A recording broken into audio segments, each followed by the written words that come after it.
Yo, this is Hung from Luu Dan. I'm creative director and founder. We launched our brand in January of 2022. We're about 3.5 years old. And Luu Dan means dangerous man in Vietnamese. This is our 9th collection. SS26 is called No Man's Land. It's kind of based off of my parents' generation, immigrants who first moved to America. I call them the forgotten soldiers.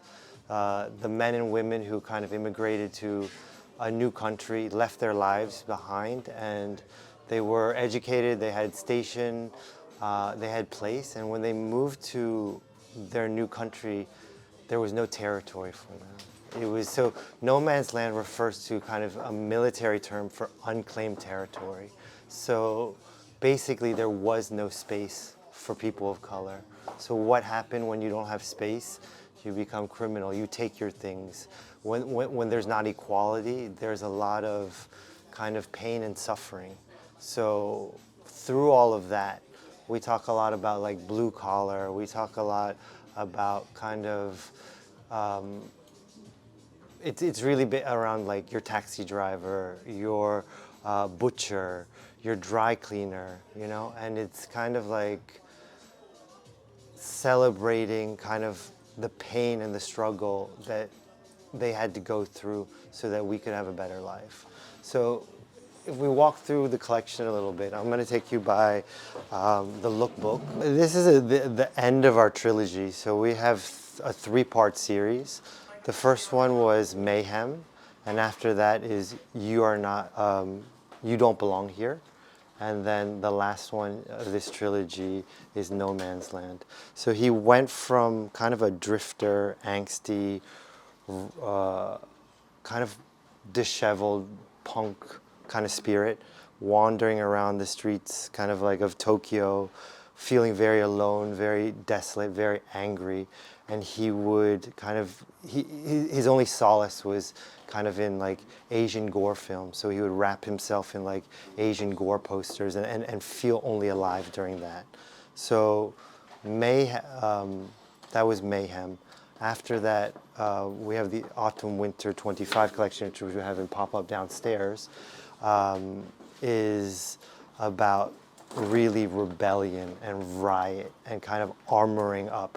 It's very dark. It's about the end of the world. It's about frustration. It's about just the fact that there's no hope.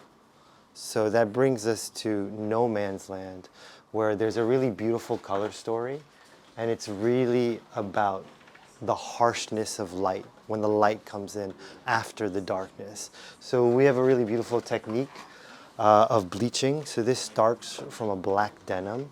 So basically what happens is that it's transforming a color and decolorizing.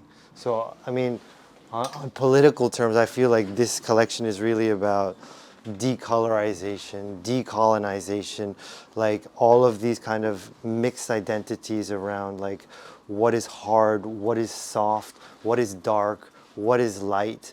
And like for us, there's always like a kind of gangster feeling, but we really kind of dug into a lighter color this season. And kind of like if you think of like bleaching hair or straightening hair, it's both conformity and rebellion, right? Like you're almost sucking the life out of something, right? And you're transforming something. So it's about the duality of the dark and the light. We really use a lot of kind of ignoble materials. So this is tarp, so you buy from Amazon, and then we make a coat out of it, and we elevate it with kind of like quilted lining. But it's like we really believe in this term called downcycling. Hermes does upcycling, we downcycle. We take kind of trash and we repurpose it. So if you look at all of the furniture here, we make this. So we get this from junk heaps in London, and we repurpose them, and we use them as kind of our stools for mahjong. So it's really like giving a new life. This is just a pillow inside, and then a rubber tire and a crate. And then the colors just are, they just pop with everything, right? So this silhouette is from You Don't Belong Here. So it's like really dark and ominous. So we really wanted to kind of let the light in, and it's almost like the cockroaches are scattering. You know, it's like that harsh light, like you've been out all night and then it just hits you in the face. It's a little bit violent, it's a little bit raw, but it's quite jarring. And there's a lot of hope in this collection. It's about more, this rebel is kind of integrating into society a little bit more. He's becoming a part of, instead of railing against everything. We can go over here. Actually, we'll go here. So, like Color Story, this is kind of more the military portion of the collection. There's always kind of like, we do really well with our bombers. And like there's always like, there's a tinge of militancy in this collection. And then this is a really beautiful kind of like military washed leather trench.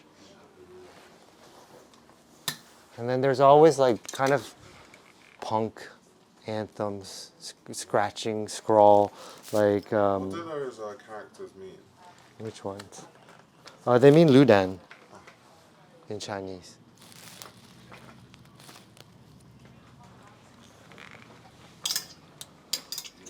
So another theme that kind of I was trying to echo was like Helmut Lang. I think he was a master at kind of color, and like this whole vanilla story was really kind of inspired by him, like the denim and the shearling, and kind of his use of like kind of workwear codes and deconstructing them. So we do them very differently. We do these kind of wadded hoodies, and then I'll mix it up with some tarp pieces. Like this is a nod to kind of like utilitarian workwear. It's our maxi volume, but in a belt, right? So it's like you got all of your like screwdriver pockets, and it's like a hard a tool belt, and then like kind of, yeah, just reinterpreting kind of like a bulletproof vest, but it's in vanilla velvet with kind of ecru kind of straps. So it's really kind of like, because usually they're in black, right? So, and they're hard, right? They're for protection. But when you decolor something, what's left, right? That's the question that comes up. Why don't we go over this way?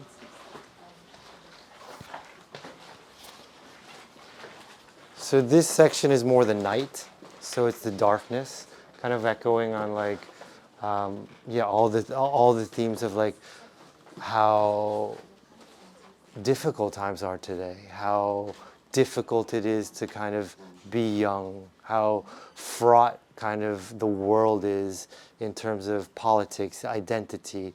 I think a lot of kids are identifying with a lot of darker themes, and we kind of, in a very Buddhist way, this collection is about light and dark, right? So I always believe that the darkness, the light doesn't exist without darkness. They're one part of the same coin. So for me, it's like, in order to really embrace everything, you have to embrace both worlds, right? The duality that we talk about. So kind of a middle ground to that intense bleaching, we have a cloudy bleach.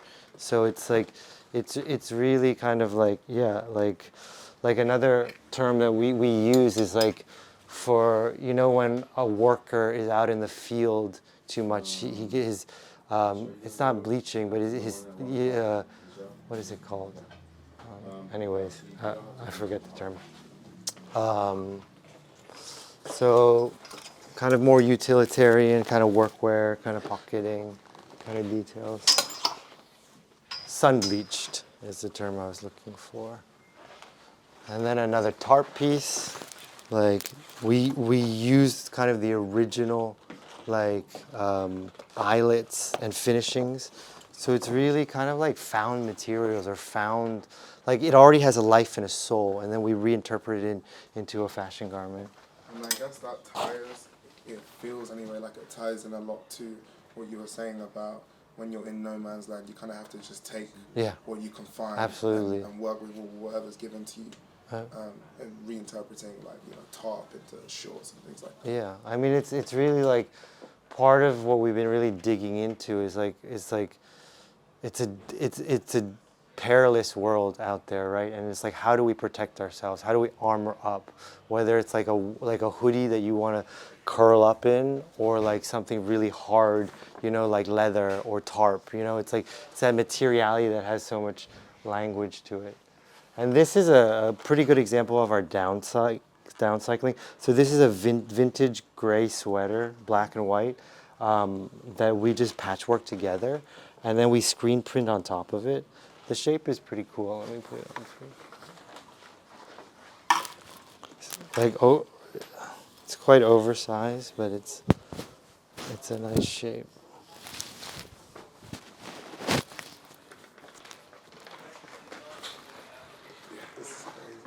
It's cool, no? So it's like, it's downcycling. Hermes upcycles. They take something and they make it really beautiful. We want to celebrate the dirt. We want to celebrate the grime, because grime has so much character, it has so much flavor.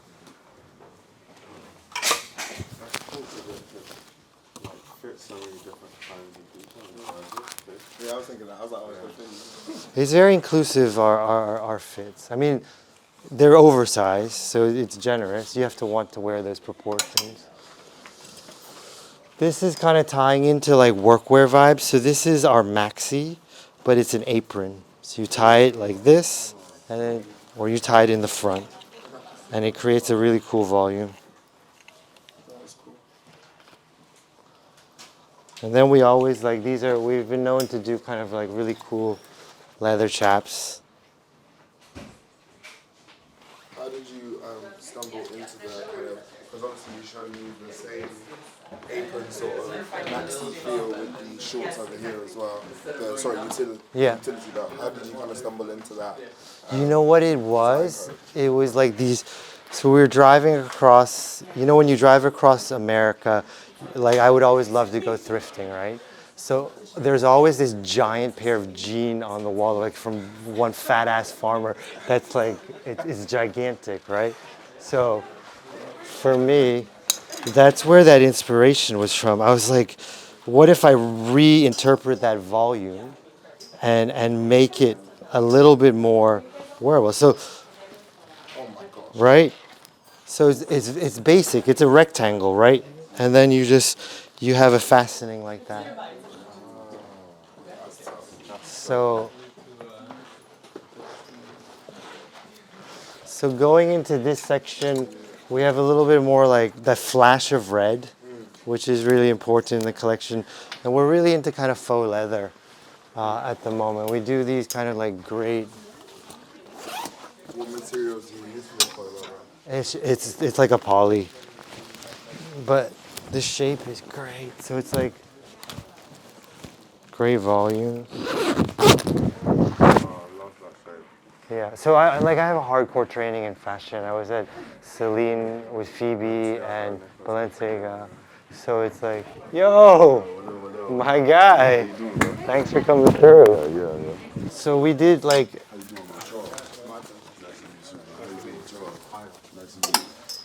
so like echoing kind of on that utilitarian workwear. It's like factory, like we did Luu Dan Industries. So it's like workwear, right? It's like, like your factory stamp.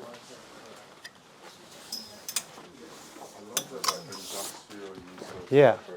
It's like latex, rubber, it's really, but you know what, materiality, like they have such a soul to it. If you tap in and use them the right way, like Helmut Lang was a master at that, And that's what, like fashion, you can't say so many things because the vocabulary is not that broad. It's not like movie, it's not like film, but there are really strong ways to speak about certain things and materiality, shape. And the clothes that we make, it's like, it's a t-shirt, it's a hoodie, it's a jean, but they're rethought and we try to give them a new life through kind of the messaging of the brand. So this is coated denim. So color is one of the most underrated fashion tools that you have out there. So it's really like, we use red a lot in the branding as like a contrast kind of thing to kind of like just that shock flash of color. The text is red as well? Yeah, so it's just part of the branding. So it's always, the logo is always in red. So it's like, it's just inherent to kind of the world. So we use it as like a palate cleanser, as you would say. So just to like, keep it fresh.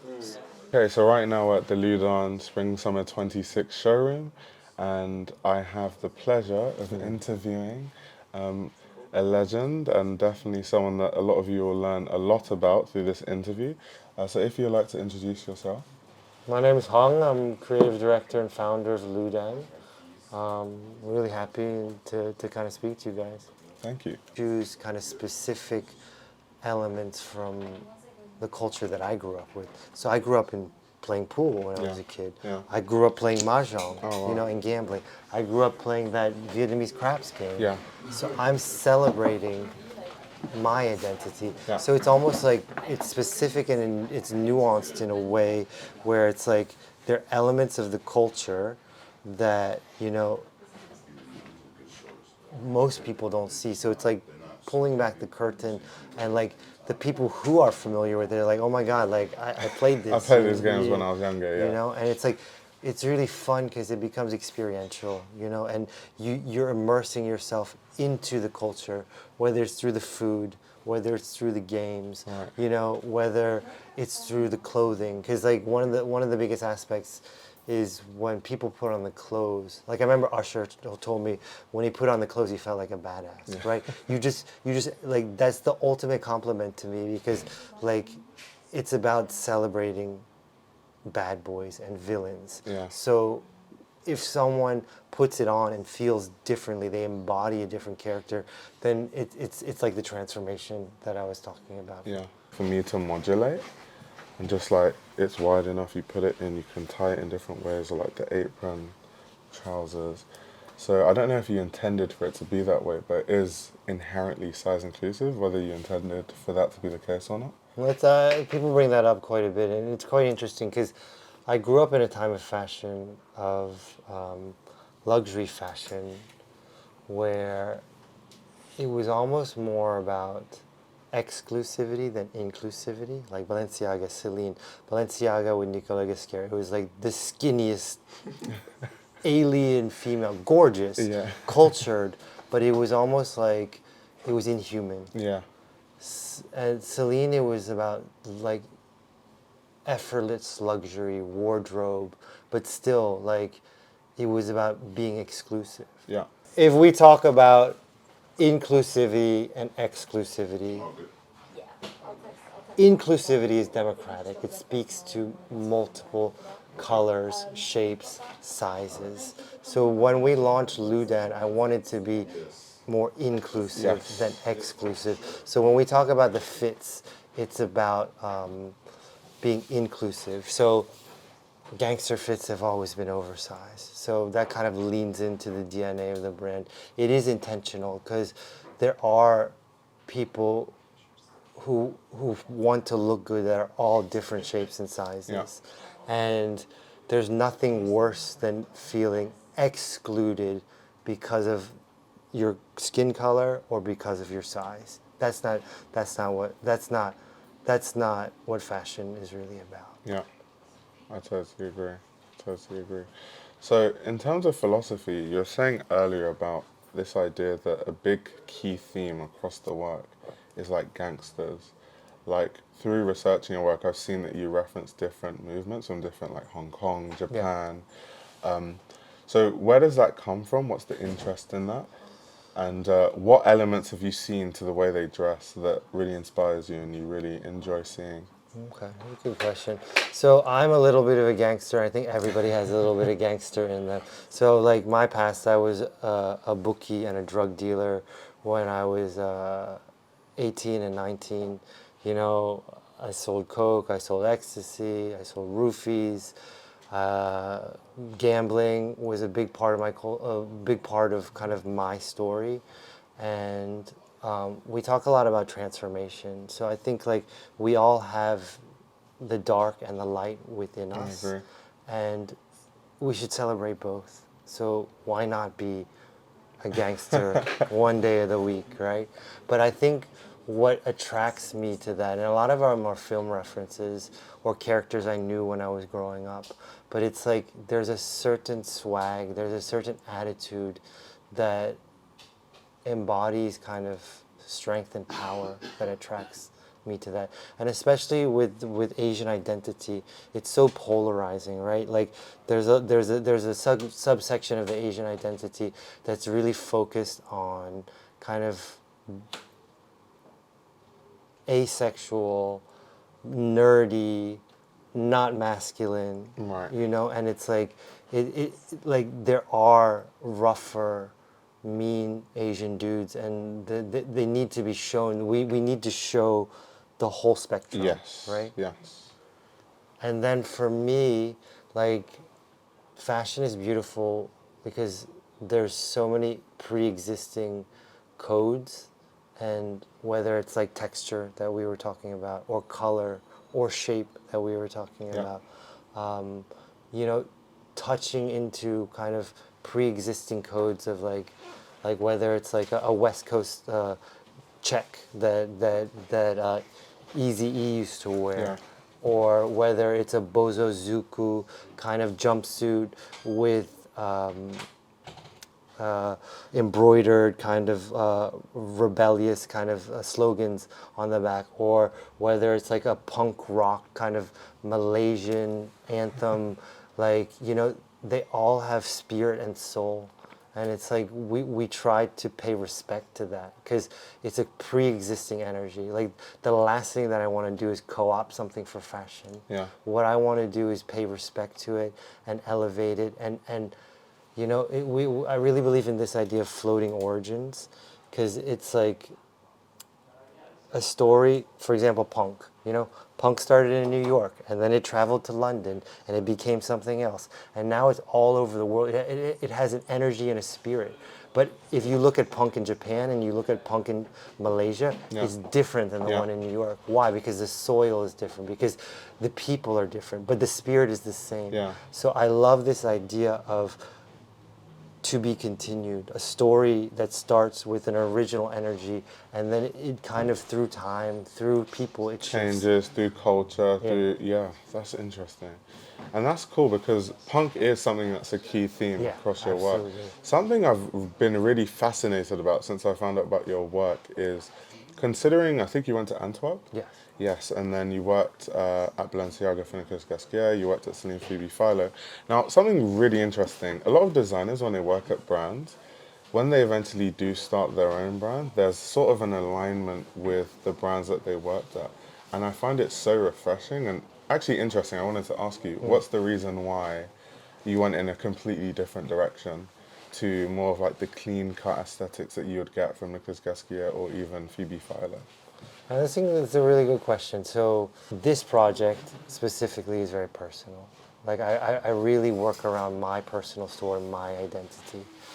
The concept of the brand was born during COVID. Yeah, when it was Black Lives Matter, Black Lives and Matter. Stop Asian And- Hate. Yeah. And And there was just like this sentiment of what is identity, and what how do I celebrate my culture? And I felt like this is the first time I did menswear. We have another brand called Quiet and Editions, which is my partner's. She's more the creative lead on that, and it's luxury women's wear. But I never worked around my personal identity. Right. And I think what Luu Dan has evolved into is kind of me listening. It started off like we were really into like gangster yoji. those are the early collections, early weren't they? Yeah, I've collections, yeah. seen those collections. And yeah. we were really into kind of like more kind of nighttime, nightlife culture in Tokyo, right? And then we In dug in. Japan, there's some, just out of curiosity, do people wear yoji, like, in terms of gangsters?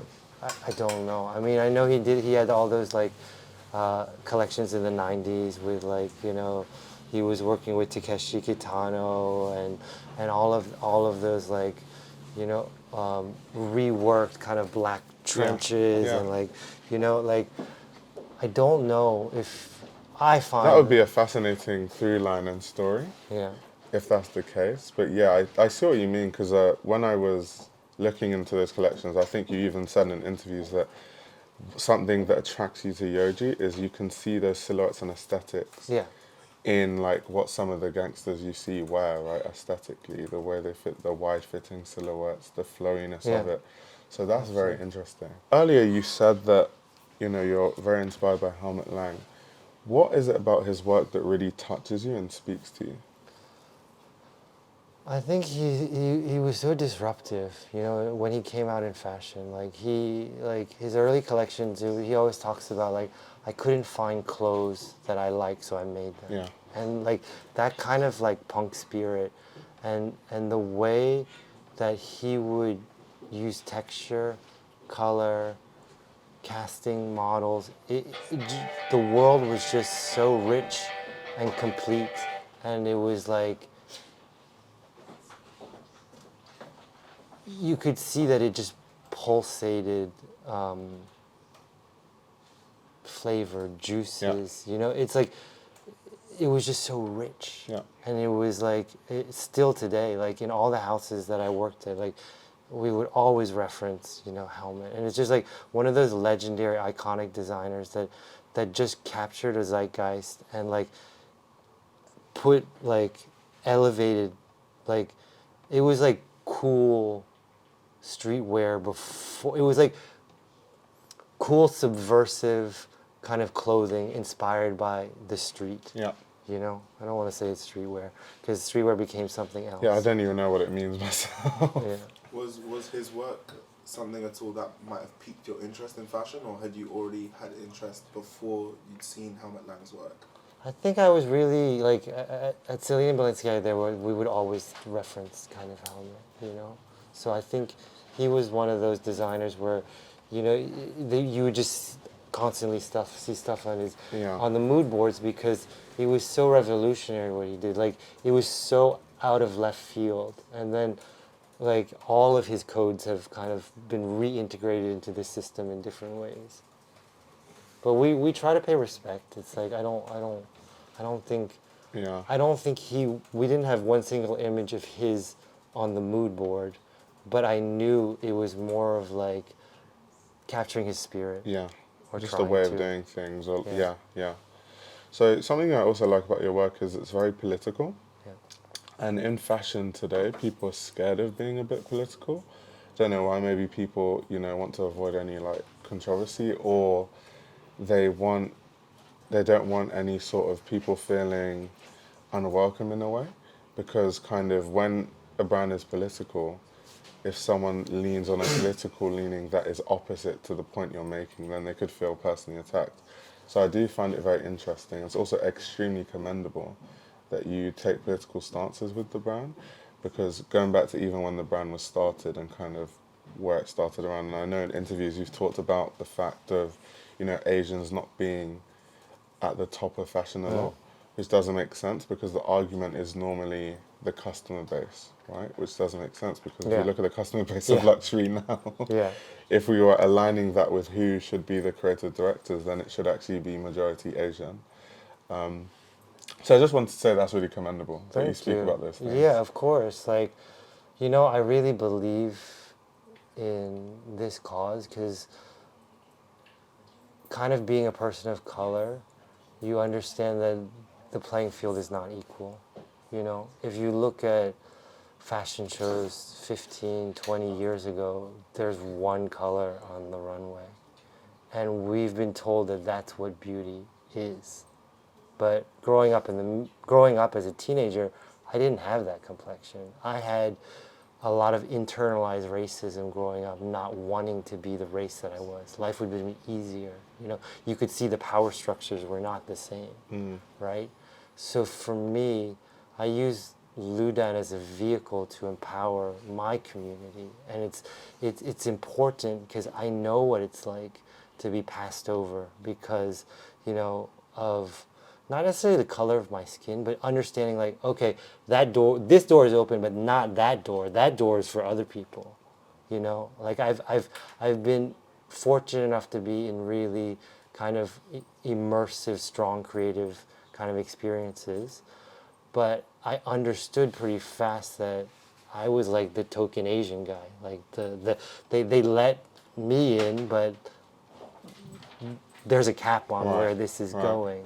So I want to make sure that the generation after us has as much opportunity. I want to break down every door, you know, because I feel like Asian creativity has been ripped off for centuries. I And agree. there's so much flavor, there's so much sauce, you know, in Asian creativity, and we're just scratching the surface. And it's really, it starts from the ground up. It starts from, like you say, the consumer. And it's not until we break down those doors, and true change can happen when people of color are at the top of things. Yeah. They just it doesn't mean that they have to just include their community, but it's just like the mentality, the energy is just it's a little bit different. The intention can be different. Yeah.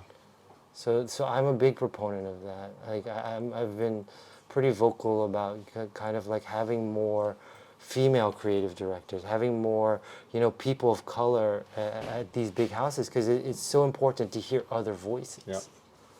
So And thank you for that question. Yeah, because I also think, and I talk about this all the time on the channel, I think the biggest issue with fashion right now is because the kind of people that are creative directors all come from the same perspective. So it almost seems like fashion has stagnated Yeah. because they all have the same point of Yeah. view, so then nothing new can come out of it, which is why you need people from different perspectives, people from different countries, not just, let's say, France. Like, how about we have a designer from Bulgaria or Romania? How many Romanian perspectives do we have on that, on the height of fashion? What do we know about Romanian culture in fashion?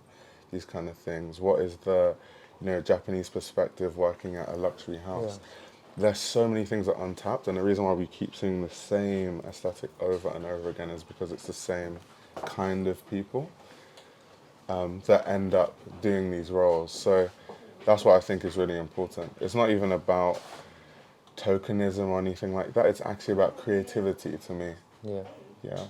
But you know what? Like, to be honest with you, all of my contemporaries, they are the leaders of fashion right Yeah. now. Demna, I was in school with. Glenn was in my class in Antwerp. Matthew Blasi, I worked with him at Céline. Yeah. Michael Ryder, I worked with him at Céline. Yeah. Luke and Lucy, I know for a long time. I worked with her at Balenciaga. Nicolas Ghesquière from Corrège, I worked with him as well. Like these are my, this is my generation. I cut my teeth at the same time as them, and for whatever reason, opportunities have been different, you know. And I'm really happy where I am, because I get to be really personal about my work, and I get to steer a brand's vision that is really true and dear to me, you know. And so I'm really excited about what we can do. Yeah. So last question, I really want to ask, because here we have this amazing setup here. I wanted to ask why, you know, community is really important to brand, and why you always have like these games. We were talking earlier about the fact you had a pool tournament. Yeah. And there's normally like a community vibe. People come to the showroom, there's a nice vibe, people playing games, people playing blackjack and things. What is the importance of that to the brand?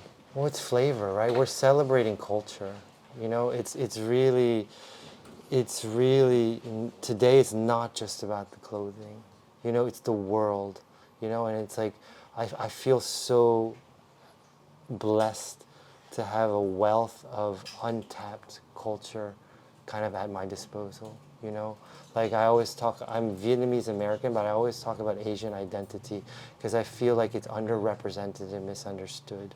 So there's loads of kind of very specific cultural things that I find if I share with people, they're really curious, they really enjoy, you know. So we did a pool night like a couple years ago. That was the first event. No, we did a mahjong night. So I've been playing mahjong for about 30 years. Yeah. I grew up in my basement playing with my cousins, and we would gamble till like 6 in the morning, and like people would be crying, like, you know, like Like, and it was just part of my experience growing up, you know? And then, like, around Lunar New Year, which we celebrate also with fashion capsules, we would gamble. So blackjack, uh, craps, Vietnamese craps. Yeah. It's celebration, and it's a way of celebrating culture that's so specific and authentic to my story, and it spotlights kind of all of these this culture that's been in the shadows and puts a different light on it. You know, so it's really I feel blessed because like there's so many subcultures, niches, specificity around the culture that I grew up in that I want to share with the rest of the world. And the people love it. Like the last event we did was a hot pot karaoke, mahjong tournament, ping pong. We had masseuses there. You know, it was just like it's a little bit too much, Luu Dan. It's like it's that dodgy uncle that's like got 35 prints on, and he the whole family's embarrassed by him, but he's got swag. He's cool. He's funny. You know, like it's. I want to celebrate that guy because I'm tired of him getting the shaft. I'm tired of him. And fashion is beautiful when we talk about the outsider, because when we form communities and tribal mentalities around the idea of outsider, you become an insider. You belong to something. I think my secret dream always in fashion is to help people belong to something. You know, I always remember growing up as a teenager and not feeling like I belonged anywhere, you know, feeling like I was alone. And I think I use fashion as a vehicle to help people connect and belong to things. So I've chosen the vehicle of kind of the shiesty Asian dude, the villain, the Asian gangster as a way to create kind of community. And even the idea of an outsider, I think it ties into everything, even down to the fabrics you use. Are fabrics that sometimes aren't typically Discarded. used in fashion. Yeah, discarded, fabrics that you've turned into really beautiful garments. So even the idea of an outsider, it's a philosophical one, but it's also literal in the sense of the way you're using the fabrics, which is really cool. I was just going to say that, obviously, and you touched on it quite a bit earlier, you have what I'd say in the modern landscape is a very traditional and classical fashion education. You actually went to school, you studied, you designed, and worked at actual high fashion luxury houses. In kind of this landscape where obviously some people are making brands just purely through the internet, things like that. So what was kind of the journey for you moving the work that you're doing from something like Ghesquière's Balenciaga, which is obviously very different to Demna's and Céline, Phoebe Céline, to kind of the work you're doing now, which some people would say has a lot more quote-unquote streetwear elements. What was it like transitioning to that, and what gave you kind of the confidence to do that? Because I think some people shy away from it. Absolutely. So I was a luxury women's wear designer in-house, and I did mostly tailoring and leather pieces, right? So I think the term that I use when I talk about Luu Dan is there's intention and attention. So I take a luxury mentality, which I learned in these fashion houses, and I approach it to a product that's more democratic and more, it's more the clothing I grew up with as a kid. You know, I wasn't I was a kid from the suburbs in DC. Like I didn't know about luxury fashion. I knew about denim, you know, oversized denim and kind of tracksuits. You know, that was my first introduction into kind of fashion. So I guess to go back to your question, I think my schoolwork was more aligned with what I do at Luu Dan, and then going into industry, you want to get a good job. So I got really lucky, you know. I got an internship at Balenciaga, and I just went on my way, you know. And that wasn't my aesthetic. This is more my aesthetic. So what I do is I interpret my knowledge of how to work a garment, how to interpret codes. I learned a lot of that working in-house. So if you ask me, like, this is more me than when I worked in-house, but I learned immensely kind of working with those creative directors on how to push casting and image and research and techniques and fabrics and shape. So I got attention and intention, you know, and I think that's really important because a garment is a garment, whether it's luxury or streetwear or something, you know, quite fast fashion. It serves the same basic purpose of clothing us. But if you take a luxury mentality and attention to every detail, you can elevate things in different ways. You can speak about different kind of codes and you can reinterpret kind of things.